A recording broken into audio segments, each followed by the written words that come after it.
Hello বন্ধুরা, তোমরা সবাই কেমন আছো? আশা করি ভালো আছো। তো দেখো, আমি চলে আসলাম আজকে রিসেপশন মেকআপ করতে। এই যে রিসেপশন মেকআপের ব্রাইডের শাড়ি, আর আমি এখানে আমার মেকআপের জিনিসগুলো গুছিয়ে নিচ্ছি আস্তে আস্তে, কারণ ব্রাইড গেলো খেতে, তাই ব্রাইড আসার আগে আমি এগুলো গুছিয়ে নিয়ে চলে আসলো আমার ব্রাইড। এই দেখো, ব্রাইডকে শাড়ি পরিয়ে আমি বসে বললাম মেকআপ করতে। এই যে আই মেকআপ স্টার্ট করে দিলাম।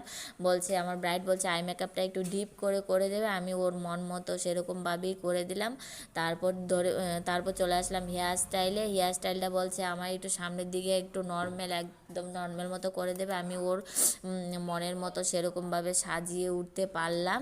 ওকে আবার জিজ্ঞেস করছিলাম তোমার মনের মতো সাজ হলো? তো বলছে যে হ্যাঁ, আমার মনের মতো হলো। তো আমার ব্রাইডকে দেখতে কেমন লাগলো অবশ্যই তোমরা বলো। আর আমি আগের ভিডিওতে ওর বিয়েতে সাজগুলো তখন বললাম যে আমার ক্যামেরাতে অত একটা ভালো আসে না, তাই আমি দেখো আর দিদিভাইয়ের ক্যামেরা নিয়ে আমি কটা ওর ফটো তুললাম।